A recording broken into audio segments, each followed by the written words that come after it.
Chez Bayard, gigantesque aiguille de calcaire et la roche Véronstrem. En 1800, suivi par Charles le Téméraire, arrivèrent au bord de la Meuse. Le fougueux cherche la fendit en deux et franchit la Meuse d'un bond. Een gigantische kalkstenen naald van 40 meter. Au pied du viaduc Charlemagne, l'école de candidats sous-officiers de l'armée belge.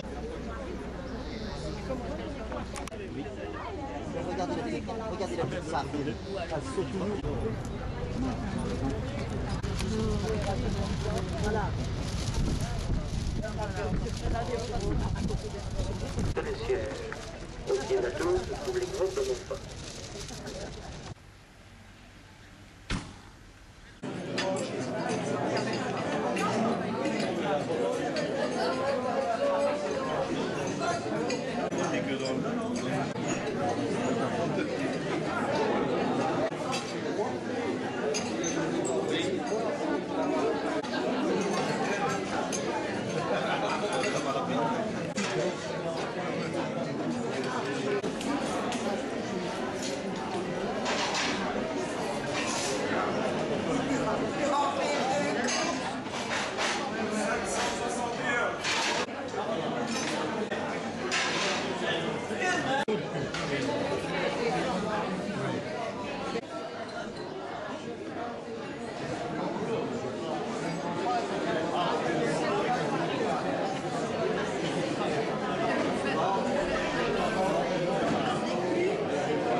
Très.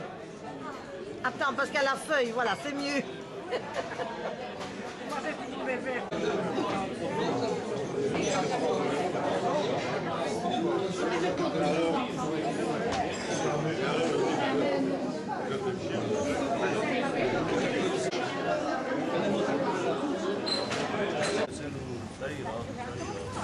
Ça ira.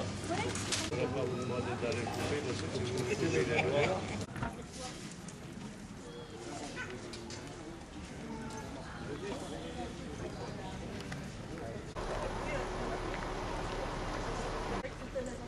Et petit marron. Oh. Et voilà, je suis ravie de vous accueillir ici à la ferme du Vieux Tilleul. Et le Vieux Tilleul, si vous étiez venu il y a 2 ans, vous l'auriez vu à l'entrée de la ferme. Donc c'était un arbre comme ça, remarquable, plus de 200 ans. Mais il est tombé donc lors d'une tempête il y a 2 ans. Et ce qui est assez, puisque vous venez de Maretsu d'une abbaye, je tiens à dire que ce tilleul avait été planté au moment de la construction de la partie centrale de la maison, donc la partie la plus haute, qui était un presbytère. Voilà, vous êtes passé d'une abbaye à un presbytère.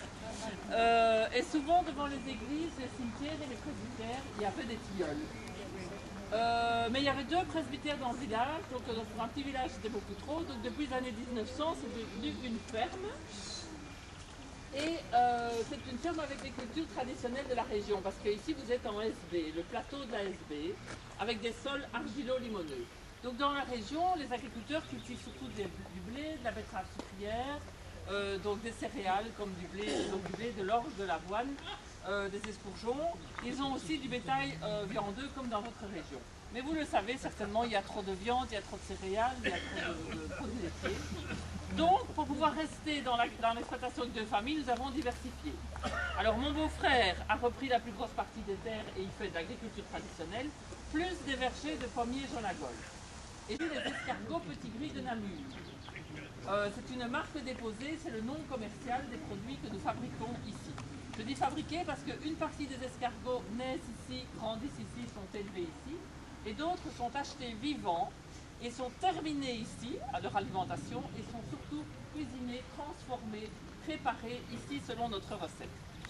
Donc on a aussi commencé par 3000 kg, 5000 kg, maintenant le but annoncé de la visite.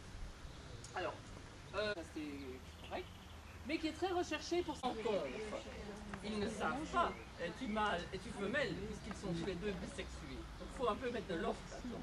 Et la nature a pensé à tout. C'est-à-dire qu'il y a un prélude, une parade amoureuse qui va durer une dizaine, une douzaine d'heures.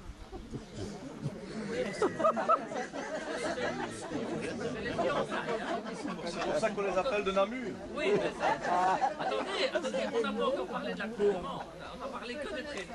On fait connaissance une douzaine d'heures. Et toujours est-il que pendant cet accouplement, les hormones mâles des deux escargots commencent à fonctionner.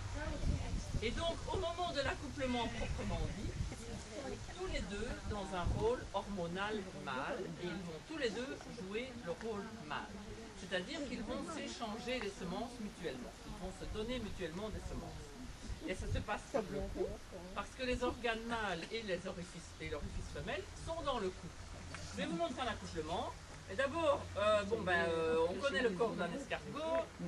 Vous avez déjà joué avec des escargots quand vous étiez enfant. Les antennes, il en a combien? Attention, très bien. Attention, parce que c'est la question piège. Hein.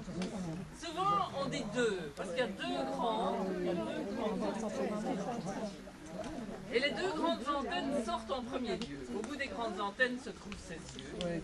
Et puis après, il y a deux petites antennes qu'il va déposer, comme ça, sur ma main, pour toucher. C'est son organe de toucher, pour voir si c'est pas piquant, chaud, dangereux, pour avancer dessus. Donc, les petites antennes sont tactiles. Eh bien, les organes de reproduction mâles et femelles sont dans le cou, derrière les antennes droites. Ils vont donc s'accoupler côte à côte, tête bêche en quinconce. Alors, je vais vous montrer ça. Moi, je pensais qu'elle Ça fait les bisous.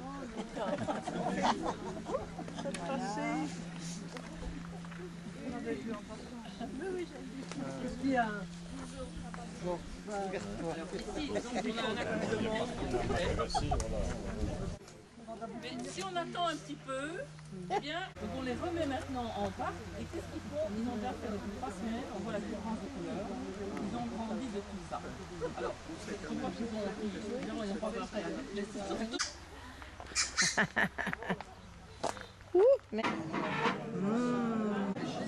Alors, si tu touches fort ce soir, tu dois venir le tout seul. Moi, tu me souviens bien aussi, hein. On a regardé ces micros. Les photos. Quand on allait à... Allez!